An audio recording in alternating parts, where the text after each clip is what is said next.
Hello friends, सभी को नमस्कार। आज हम डिस्कस करने वाले हैं एनटीए द्वारा 19 जून 2023 को आयोजित यूजीसी नेट परीक्षा के जियोग्राफी विषय की कट ऑफ। तो इससे पहले हमने जो जियोग्राफी विषय का पेपर है उसमें कौन कौन से क्वेश्चंस आए थे मेमोरी बेस्ड वीडियो बना दिया है। उसके 2 वीडियो बनाए हैं, 78 क्वेश्चंस और 22 क्वेश्चंस यानी कि 100 क्वेश्चंस बनाए हैं। कुछ उसमें से 1-2 सवाल शायद मिसिंग थे, जैसे जनसंख्या घनत्व पॉपुलेशन डेंसिटी के जो स्टेट्स वाइज क्रोनोलॉजी मतलब असेंडिंग डिसेंडिंग ऑर्डर में जमाना था। कुछ 1-2 क्वेश्चन मिस थे, बाकी लगभग जियोग्राफी विषय के सारे डिस्कस कर लिए थे। और जो टेस्ट पेपर है उसके भी 44 क्वेश्चंस है वो डिस्कस कर लिए थे। लगभग 40 क्वेश्चंस तो लगभग एग्जैक्टली थे और कुछ 3-4 तो डाउटफुल थे, वो भी हमने डिस्कस किए थे। तो दोनों वीडियो की जो डिस्क्रिप्शन बॉक्स में लिंक आप देख सकते हैं और वहाँ से दोनों वीडियो अगर आपने नहीं देखे हैं तो उनको ज़रूर देख लें इस वीडियो देखने से पहले। तो बात करते हैं इस पेपर की सबसे पहले कट ऑफ की। तो इस बार जो जियोग्राफी विषय का पेपर था वो लगभग बैलेंस था और मॉडरेट किस्म का कह सकते हैं, मतलब थोड़ा इजी ही था।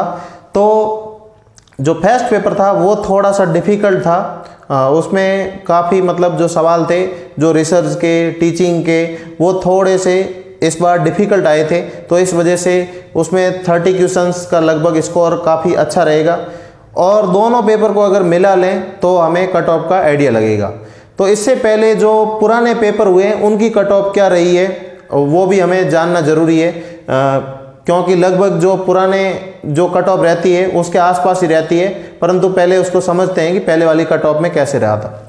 तो सबसे पहले हम बात करते हैं 12 अक्टूबर 2022 को जो पेपर आयोजित हुआ था। यह पेपर है जो जून 2022 और दिसंबर 2021 दोनों शिफ्टों का एक साथ आयोजित हुआ था। इस वजह से इस पेपर में जेआरएफ की डबल सीटें थी। जो जेआरएफ की सीटें दोनों जो पेपर है उनकी मिला के एक ही पेपर में कर दी गई थी, यानी जो दिसंबर 2021 की और जून 2022 की। तो सीटें डबल हो गई थी, तो कट ऑफ भी जेआरएफ की कम गई थी। अब उस समय उस परीक्षा में 45,842 जो कैंडिडेट है उन्होंने फॉर्म भरा था और अपीयर होने वाले कैंडिडेट थे 28,962 लोग थे। वहीं अगर 3 मार्च 2023 को जो पेपर हुआ था उसमें कैंडिडेट की संख्या देखें तो जो टोटल कैंडिडेट ने फॉर्म भरा था वो 45,533 लोगों ने भरा था और अपीयर हुए थे 29,247। तो जो हमारा जो मतलब होता है वो होता है अपीयर होने वाले कैंडिडेट से मतलब होता है। फिर है इनकी कट ऑफ क्या रही थी। तो कट ऑफ जब 12 अक्टूबर 2022 को पेपर हुआ था तब कट ऑफ रही थी, नेट की रही थी 182 स्कोर रहा था, यानी कि 91 क्वेश्चन रही थी। वहीं जेआरएफ की कट ऑफ की बात करें तो 202 स्कोर रहा था, 202 मार्क्स रहा था, यानी कि 101 क्वेश्चंस रही थी।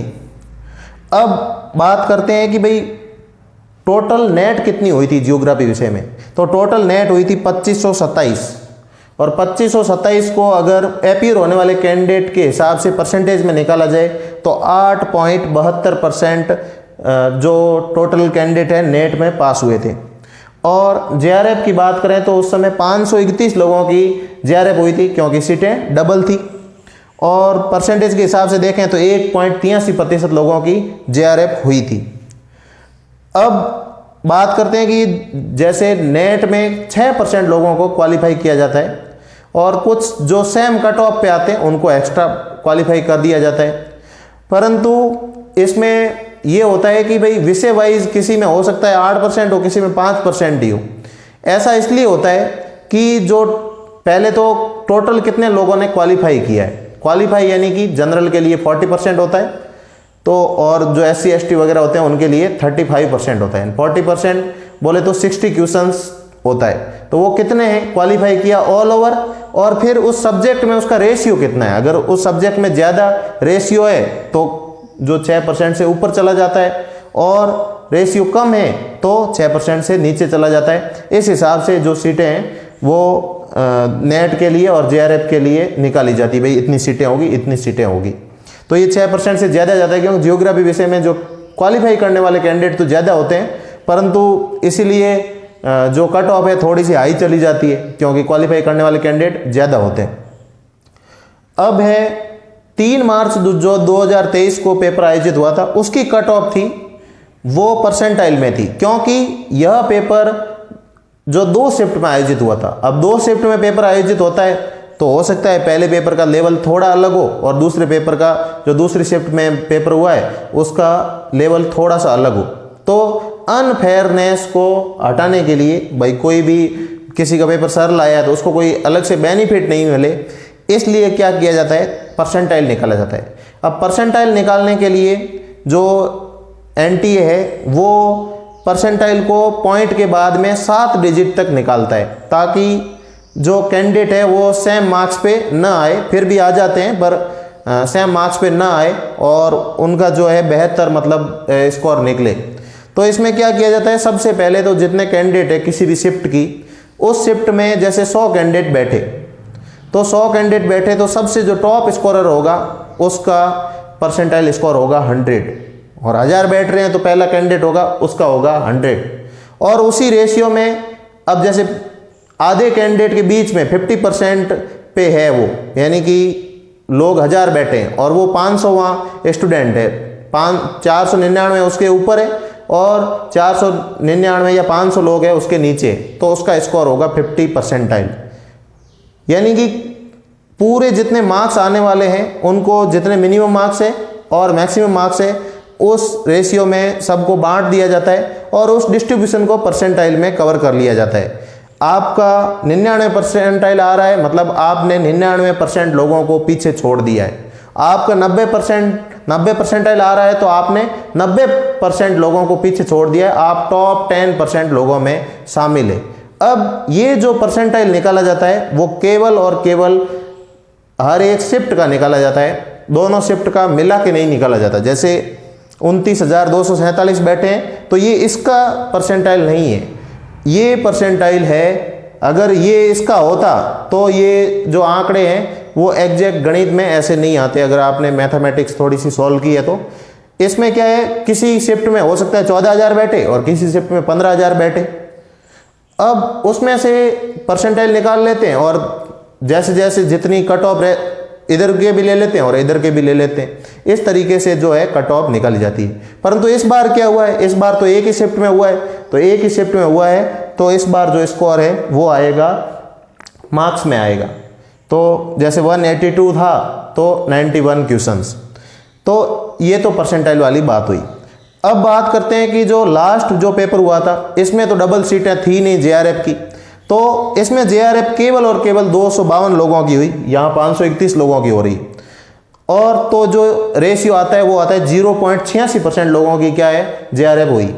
और वहीं नेट की देखें तो 2357 लोगों की हुई, तो 8.06%, लगभग जो 6% से ज़्यादा हमारा लगभग जियोग्राफी में हर बार 8% लोगों की नेट होती है, क्योंकि थोड़ा सा क्वालिफाइंग रेशियो ज़्यादा होता है तो दूसरे सब्जेक्ट से एडवांटेज मिलता है। कुछ सब्जेक्ट ऐसे होते हैं जिसमें पेपर टफ आते हैं तो क्वालिफाई कैंडिडेट कम होते हैं, तो उसके मुकाबले हमारे क्वालिफाई कैंडिडेट ज़्यादा है, इसलिए रेशियो थोड़ा सा ज़्यादा रह जाता है।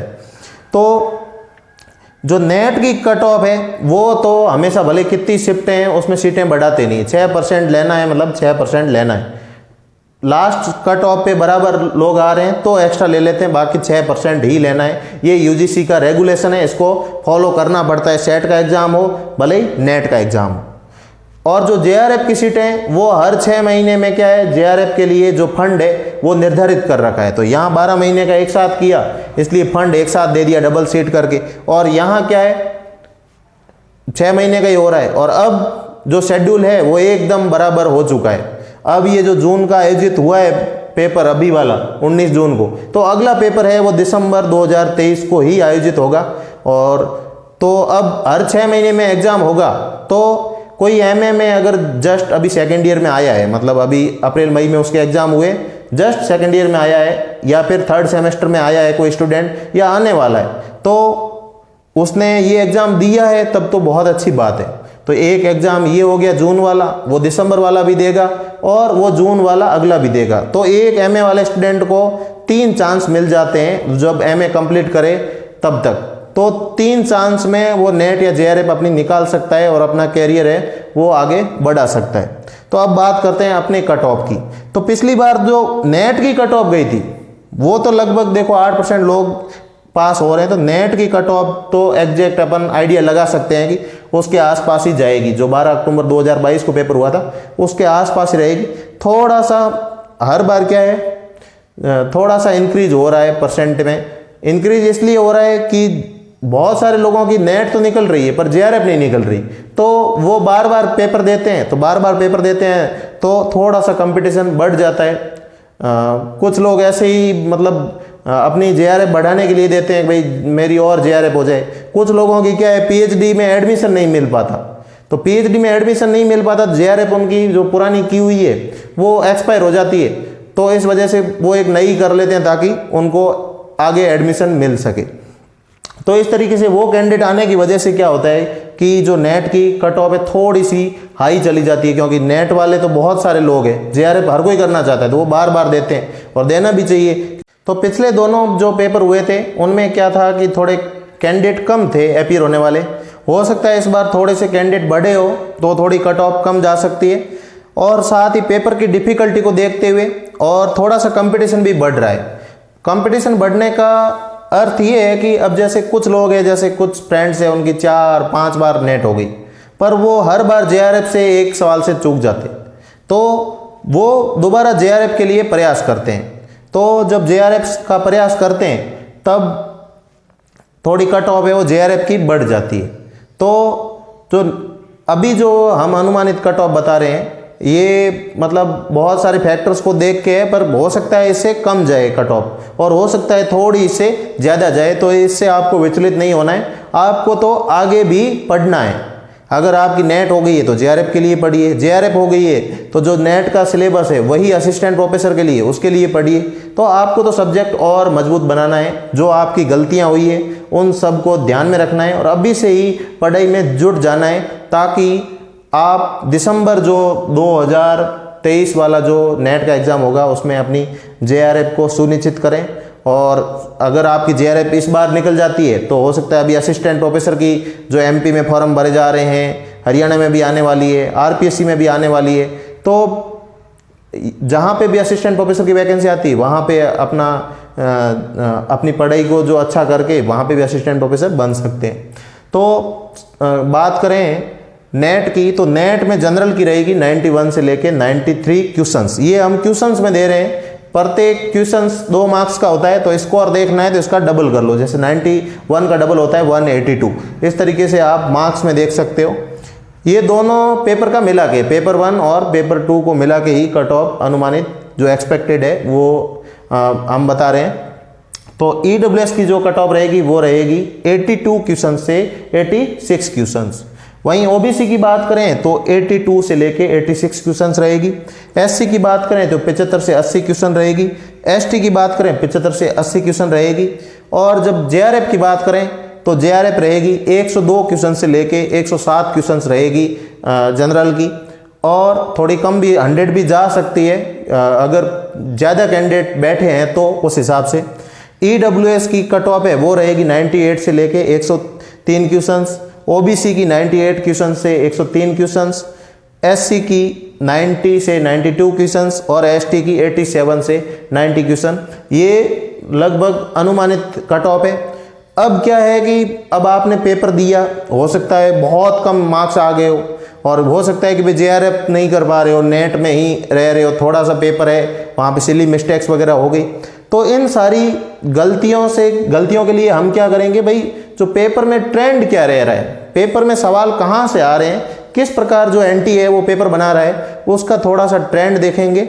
और साथ ही अगर आपका पेपर थोड़ा गड़बड़ हुआ है, आगे के लिए क्या स्ट्रेटजी रहेगी आपकी, क्या रणनीति रहेगी, वो भी अभी इसी वीडियो में देखते हैं। तो जो जियोग्राफी का पेपर आया था वो लगभग कॉन्सेप्ट आधारित था, मोटा मोटा ज़्यादातर उसमें कॉन्सेप्ट समाहित थे, अवधारणाएं समाहित थी। तो जिसके जो कॉन्सेप्ट मजबूत थे उसको फ़ायदा हुआ है। साथ ही कुछ फैक्ट्स आए थे, और फैक्ट्स भी ऐसे थे जो कॉन्सेप्ट बेस्ड थे। जैसे हम कोई ईसाई धर्म की पॉपुलेशन देखते हैं इंडिया में, या मुस्लिम धर्म की पॉपुलेशन देखते हैं, कहाँ कहाँ पे पॉपुलेशन का कॉन्सेंट्रेशन है। तो उस पर कोई फैक्ट ना पूछ के भाई इस राज्य से इस राज्य की ज़्यादा है, तो आप थोड़ा सा दिमाग लगा के भी कर सकते हो। जैसे मुस्लिम पॉपुलेशन का पूछा कि पश्चिम बंगाल में जो मुस्लिम पॉपुलेशन है वो असम से ज़्यादा है एब्सोल्यूट नंबर, तो एब्सोल्यूट नंबर ज़्यादा है क्योंकि जो परसेंटेज में देखें तो असम की ज़्यादा है, पर एब्सोल्यूट नंबर में देखें तो वेस्ट बंगाल की पॉपुलेशन ज़्यादा है, तो उस रेशियो के हिसाब से उसमें टोटल एब्सोल्यूट नंबर है वो बढ़ जाते हैं। तो इस तरीके से जो फैक्ट्स है वो भी अवधारणा पे आधारित है, कॉन्सेप्ट पे आधारित है, और लगभग एनसीईआरटी और बेसिक्स सवाल होते हैं वो लगभग 10 सवाल तो लगभग हर बार आते हैं। जैसे नॉकरेक बायोस्फीयर रिजर्व है तो वो आपको एनसीईआरटी में मिल जाएगा। ग्लेशियर है तो जो काराकोरम वगैरह पे जो ग्लेशियर है, जो ग्रेटर हिमालय पे ग्लेशियर है, तो जो काराकोरम वाले ग्लेशियर सियाचिन, ब्योफो ये लिखे हुए थे उसमें, तो आप उनको एलिमिनेट कर सकते थे सोना पानी के लिए। तो अब 2 ऑप्शन एलिमिनेट हो जाते हैं तो आप आसानी से कर सकते हो। जीआईएस वाला सवाल है वो प्रैक्टिकल की जो एनसीईआरटी की किताब है वहाँ से आया था। और भारत के भूगोल से भी जो जनगणना के सवाल है, इस बार जो जनगणना वाले सवाल है वो ज़्यादा आए थे। सेंसस 2011 के सवाल लगभग 7 या 8 सवाल है वो केवल सेंसस से आए थे। जैसे सेंसस में देखा जाए तो पॉपुलेशन की ग्रोथ रेट आई थी, डिकेडल ग्रोथ रेट। दूसरा पॉपुलेशन का जो डेंसिटी है वो घनत्व आया था स्टेट वाइज। फिर तीसरा देखें तो ट्राइब की पॉपुलेशन सबसे ज़्यादा एब्सोल्यूट नंबर में कहाँ पे, तो एमपी वाला वो आया था। फिर एससी पॉपुलेशन के 2 सवाल थे। फिर मुस्लिम पॉपुलेशन और ईसाई पॉपुलेशन पे सवाल था। फिर सेक्स रेशियो पे सवाल था। फिर जो इफेक्टिव लिटरेसी रेट पे सवाल था। तो जो जनगणना के जो सवाल है वो कुछ आपको एनसीईआरटी में भी मिल जाते, और साथ ही आप ट्रेंड में देख रहे हो कि जो कुछ सवाल है वो हमेशा पूछे जाते हैं। जैसे सेंसस वाले पिछली बार भी 3-4 सवाल थे और इस बार भी जो सवाल है वो 7-8 सवाल हो गए। तो जो कुछ सवाल जो बार बार पूछे जाते हैं उनको आपको फॉलो करना है। जैसे सेंसस का सवाल हुआ, या फिर एनर्जी और रिसोर्सेज, ये भी उनका फेवरेट टॉपिक है। जो ऊर्जा और संसाधनों का विश्व में कहाँ वितरण है, भारत में कहाँ वितरण है, या फिर ऊर्जा का विश्व में क्या, एनर्जी रिसोर्सेज में क्या क्या, मतलब जैसे गैस हो गया या फिर पेट्रोलियम हो गया, तो इस तरीके पे उनका ध्यान रहता है। इस बार क्या किया कि जो कॉम्प्रहेंशन आया उसमें ही एनर्जी रिसोर्सेज का 5 सवाल वो सीधे ही दे दिए, तो वो तो वैसे ही डेटा इंटरप्रिटेशन से आप सीधा कर लेते। आगे बात करें तो जो टोटल 100 सवाल आते हैं विषय के, तो 100 सवाल में से 90 सवाल तो सीधे होते हैं और 10 सवाल होते हैं वो या तो पैसेज से होते हैं या डेटा इंटरप्रिटेशन से होते हैं। या तो 10 के 10 सवाल पैसेज से आते हैं, और या फिर 5 सवाल पैसेज और 5 सवाल डेटा इंटरप्रिटेशन से आते हैं। ये लगभग एनटीए का ट्रेंड रहा है हमेशा से ही। और दूसरी बात करें तो प्रीवियस ईयर क्वेश्चंस, जो गत वर्षों के जो सवाल है उनका समावेश हमेशा रहता है। तो पीछे जो 90 सवाल बचते हैं उनमें जो 50 सवाल है वो गत वर्षों के जो पेपर है उनसे ही आते हैं। कुछ डायरेक्ट होते हैं, कुछ इनडायरेक्ट होते हैं। जैसे पुराने पेपर देखेंगे नेट वाले, बहुत पुराने वाले, तो उनमें क्या था कि 1 लाइनर क्वेश्चन थे, तो उनके फैक्ट भी ये इंक्लूड कर लेते हैं, थोड़े बड़े बन रहे हैं सवाल। और साथ ही कुछ थोड़े से इनडायरेक्टली भी पूछ लेते हैं। अब पिछली बार जो क्वेश्चन का आंसर था अभी आंसर क्वेश्चन में कन्वर्ट हो गया और क्वेश्चन आंसर में कन्वर्ट हो गया, इस तरीके से भी थोड़ा सा उल्टा सीधा भी कर लेते हैं। जैसे पिछली बार जो था नॉन स्ट्रक्चरल, जो फ्लड आती है तो नॉन स्ट्रक्चरल मेजर्स कौन सा है आपदा प्रबंधन में फ्लड के लिए, तो पिछली बार कुछ थोड़े से अलग दिए थे, इस बार थोड़े से ऑप्शन अलग कर देते हैं। तो ऐसा भी होता है। और जो रिपोर्ट होती है कुछ डायनेमिक सवाल है वो भी इंक्लूड किए जाते हैं। तो 50 सवाल तो लगभग प्रीवियस ईयर क्वेश्चंस के होते हैं, भले ही ट्राइबल पॉपुलेशन हो, एससी हो, सेक्स रेशियो हो, या फिर थॉट के सवाल है। थॉट के सवाल तो नए बहुत कम बनते हैं। जैसे इस बार भी पॉसिबिलिज्म का सवाल ले लो, या फिर ग्रीक्स का सवाल ले लो, या फिर क्वांटिटेटिव रिवोल्यूशन का सवाल ले लो, या फिर ह्यूमनिस्टिक जियोग्राफी मानववाद का सवाल ले लो, या फिर वेलफेयर जियोग्राफी का सवाल ले लो, या फिर रिच्टोफैन ने जो कोल भंडार किए थे वो भी। ये सारे के सारे सवाल पहले वाले पेपरों के रिपीट सवाल है। तो इसके सवाल हो गए। एनवायरमेंट के भी कुछ सवाल रिपीट थे। जियोमॉर्फोलॉजी के जो लैंड फॉर्म्स के सवाल थे वो भी रिपीट थे। जो एक रूपतावाद है, यूनिफॉर्मेटिज्म, प्ले फेयर वाला सवाल, वो भी रिपीट था। तो हमेशा से कभी अटन पूछ लेते हैं, कभी प्ले फेयर पूछ लेते हैं और कभी लियल पूछ लेते हैं। इन तीनों का जो एक रूपतावाद में योगदान है वो पूछ लेते हैं। फिर क्लाइमेटोलॉजी के सवाल देखते हैं तो कुछ इंस्ट्रूमेंट जैसे बैरोमीटर वगैरह, ये भी कुछ इंस्ट्रूमेंट के जो सवाल है वो हमेशा से रिपीट होते हैं। और दूसरे भी जो फिनोमेना के सवाल है, भले क्लाइमेट चेंज का हो, ग्लोबल वार्मिंग का हो, ये इनके जो सवाल है वो लगभग रिपीट होते हैं। भले ही जो जैसे फर्स्ट पेपर है तो ग्लोबल वार्मिंग पोटेंशियल वो पहले भी पूछा गया था, अभी भी पूछा गया है। और कोई रिन्यूएबल रिसोर्सेज होते हैं उनके बारे में भी सवाल होते हैं।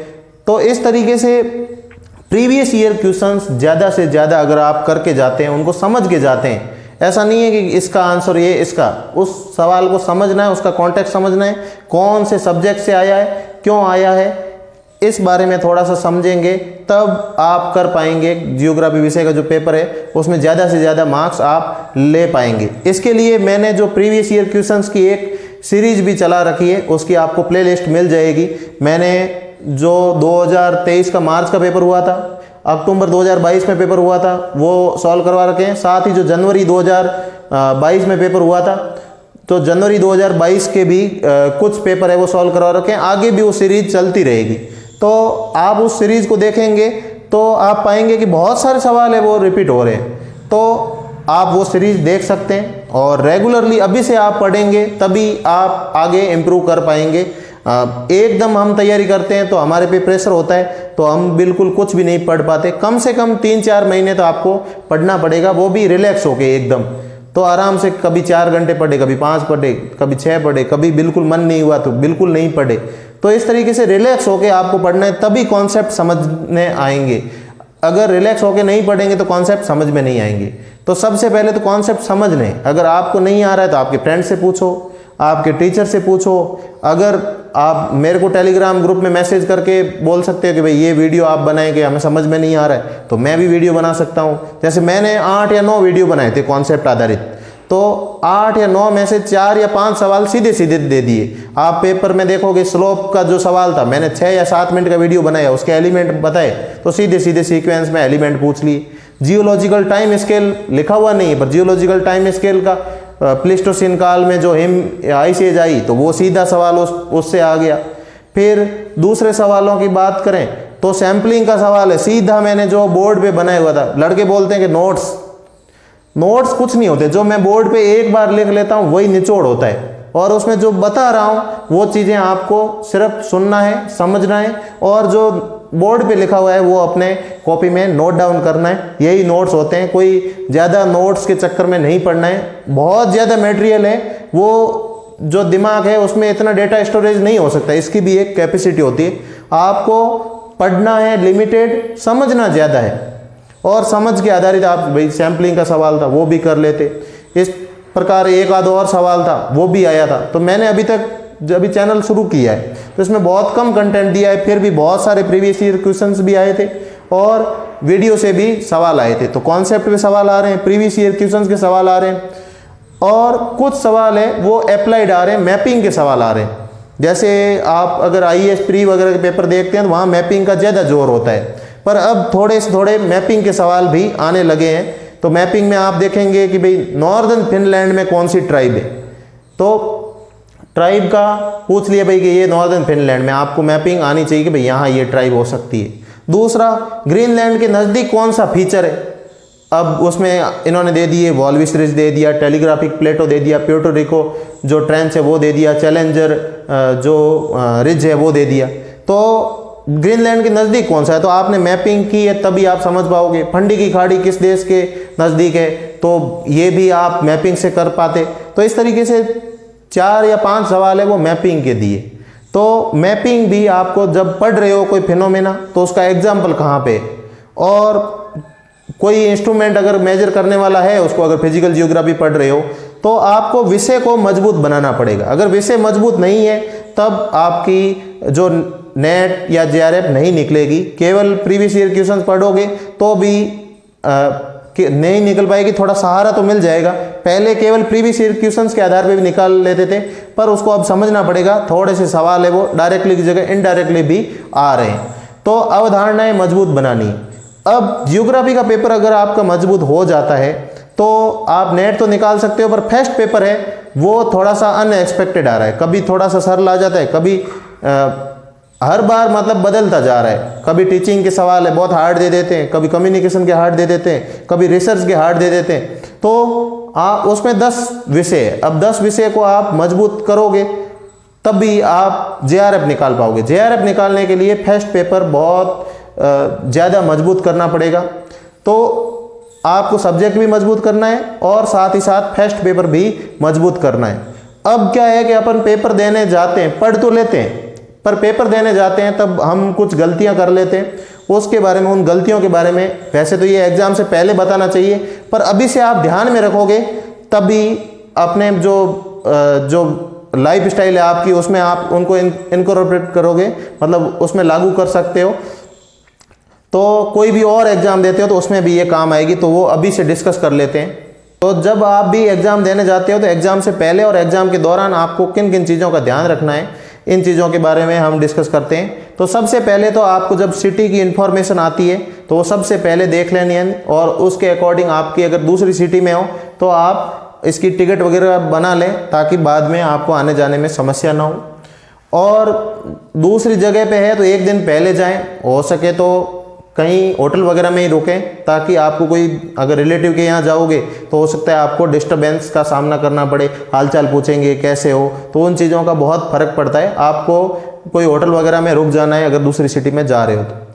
साथ ही जो इंस्ट्रक्शन मिल रही होती है कि भाई ये चीज़ें पहनना है, ये चीज़ें नहीं पहनना है। अब जैसे गहना वगैरह नहीं पहनना होता है, घड़ी वगैरह नहीं पहनना होता है, तो भी लोग लेके जाते हैं, फिर कहते हो वहाँ जाके बहस करते हैं, उससे आपका पेपर खराब होगा। सारी इंस्ट्रक्शन आपको पहले से पढ़ लेनी है और उनको फॉलो करना है। सेंटर कहाँ पे आ रहा है उस सेंटर को मैप में लोकेट कर लेना है, कहाँ पे ट्रैफिक वगैरह तो नहीं होता है वहाँ जाने में, तो समय से थोड़ा पहले पहुँचना है ताकि आपका पेपर नहीं छूटे। कैसी भी कंडीशन हो सकता है ट्रैफिक हो सकता हो बीच में बारिश हो रही थी तो बारिश हो, तो कैसी भी कंडीशन हो आप वहाँ पहुँच जाएं, इस हिसाब से आपको निकलना है। फिर जब वहाँ जाते हो तो जाने के बाद में आपको जो सीट अलॉट की जाती है उस सीट में चेयर वगैरह कैसी है, कुछ चेयर हो सकता है ख़राब हो तो चेयर चेंज कर लो, स्क्रीन वगैरह ख़राब हो, किसी की स्क्रीन हो सकता है मतलब बहुत गड़बड़ होती है स्क्रीन खुद ही, तो स्क्रीन को भी चेंज करवा सकते हैं। माउस हो सकता है हैंग कर रहा हो या फिर सही से चल नहीं रहा हो, स्टक कर रहा हो, तो माउस को भी आप चेंज करवा सकते हो। आप जो एक्स्ट्रा समय होता है उसमें ये जो पहले समय दिया जाता है उसमें ये कर सकते हो। फिर वहाँ जाके आपको दूसरे लोगों से बात नहीं करनी है, अननोन लोगों से बिल्कुल नहीं करनी है, और कोई नॉन लोग है तो भी जितना हो सके आपको बात नहीं करनी है। अगर किसी को बेस्ट विशेष करनी है तो स्माइल से ही बेस्ट विश कर दो, वहाँ पे जाके बिल्कुल भी बात नहीं करनी है। सेंटर से आप बाहर हो, सेंटर में घुस रहे हो, कोई नॉन मिले तो उनको ऑल द बेस्ट बोल दो, अंदर जाके आपको बात नहीं करनी है। आपके पास जो एक्स्ट्रा टाइम है जो आधा घंटा या पौन घंटा वो बिठा के रखते हैं तो उसमें आप पावर नैप भी ले सकते हैं। जब भी टाइम होगा तो वो वैसे ही अनाउंस करते हैं तो उस समय आप वापस उठ जाओगे। तो इस समय दूसरों से बात नहीं करना है, क्योंकि जो माइंड और प्रेजेंस बहुत ज़रूरी है पेपर देने के लिए, कंसंट्रेशन बहुत ज़रूरी है। पढ़ने से भी ज़्यादा पेपर वहाँ देते हैं वो हमारा ज़रूरी। कई बोलते हैं हमारा माउस स्टक हो गया, कई बोलते हैं ऐसा हो गया, और दूसरी जगह अगर ध्यान डाइवर्ट होता है तो हमारा कंसंट्रेशन बिल्कुल नहीं रहता।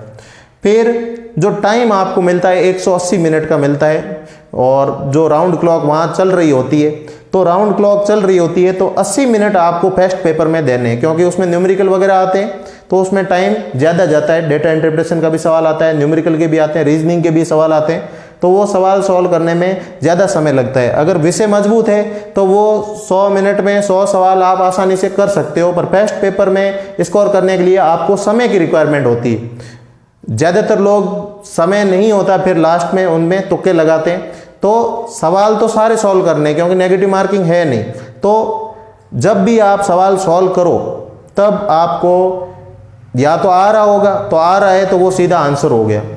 जब नहीं आ रहा है तो उसमें भले ही एलिमिनेट किया है तो उस एलिमिनेशन का आपने क्या करना है, एलिमिनेशन के बाद में कुछ रह गए 2 ऑप्शन तो वो आपको लिख लेना है रफ पेपर पे, और बुक मार्क फॉर रिव्यू करना है और आंसर करना है।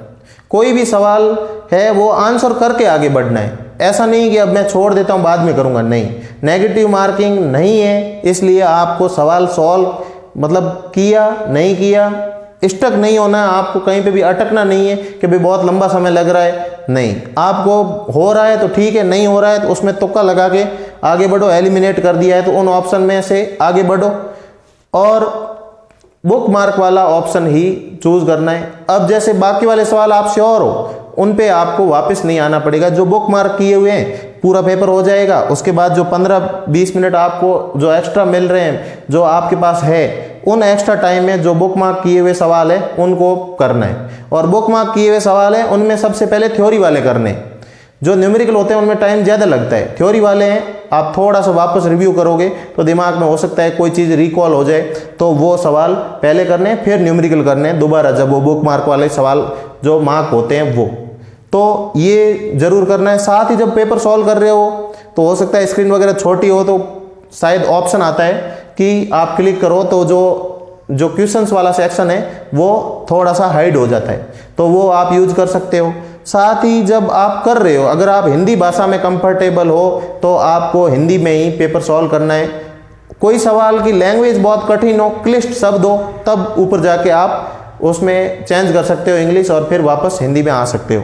तो इस तरीके से आप कर सकते हो, पर जिस भाषा में आप कंफर्टेबल हो उसमें ही आपको करना है। वैसे इंग्लिश वालों को थोड़ा सा बेनिफिट इसमें रहता है क्योंकि उनको हिंदी तो वैसे देखनी ही नहीं पड़ती है, और उनका मीडियम इंग्लिश होता है, तो पेपर जो डिजाइन होता है वो इंग्लिश में ही होता है। हिंदी में थोड़ा सा गूगल ट्रांसलेशन और क्लिष्ट भाषा है वो यूज की जाती है। और 10-20 मिनट आप बचा के रखोगे तो वो लास्ट में क्या है, जो बुक मार्क किए हुए सवाल है उसमें आपके काम आएंगे। इस तरीके से सवाल सॉल्व करने, पहले आपको फर्स्ट पेपर सॉल्व करना है और फर्स्ट पेपर सॉल्व करके अब जितने आ रहे थे वो कर लिए, बाकी वाले बुक मार्क और आंसर कर दिए। फिर सेकंड पेपर में गए, सेकंड पेपर में सबसे पहले 91 से लेके 100 वाले सवाल करने। 91 से लेके 100 वाले सवाल में या तो 2 पैसेज होते हैं या फिर 5 डेटा इंटरप्रिटेशन के और 5 पैसेज वाले सवाल होते हैं। ये सवाल सरल होते हैं, सरल सवाल कभी भी गलत नहीं होने चाहिए। अगर सरल सवाल गलत होंगे तो आप दूसरे लोगों से पीछे रह जाएंगे, क्योंकि कितने % लोगों की JRF होती है, बहुत कम लोगों की JRF होती है, तो 0.8% लोगों की होती है। और जनरल में आने के लिए तो आपको 0.33% में आना पड़ता है, तभी आपकी कट ऑफ से आपके ज़्यादा मार्क्स आ पाते हैं। इसलिए जो आप 91 से 100 वाले वो पहले करने, फिर 1 से लेके 90 वाले सवाल है वो जियोग्राफी वाले करने, तो सरल सवाल थोड़े से पहले हो जाए और फिर 1 से लेके 90 तक कंटिन्यू कर रहे हैं। और उसमें भी यही स्ट्रेटजी बुक मार्क वाली अपनानी है, जो आ रहा है वो सीधा और बाकी वाले को आंसर करते हुए बुक मार्क करना है। भले ही नहीं आ रहा है तुक्का लगा के भी आगे बढ़ना है, ताकि अब मान लो लास्ट में आपको बिल्कुल अब आ ही नहीं रहे थे, ऐसे सवाल थे या टाइम खत्म हो रहा है, तो ऐसा नहीं हो कि छूट ही गए, वो छूटेंगे नहीं, कम से कम तुक्का होगा तो 25% प्रोबेबिलिटी है कि आपका आंसर सही हो जाए।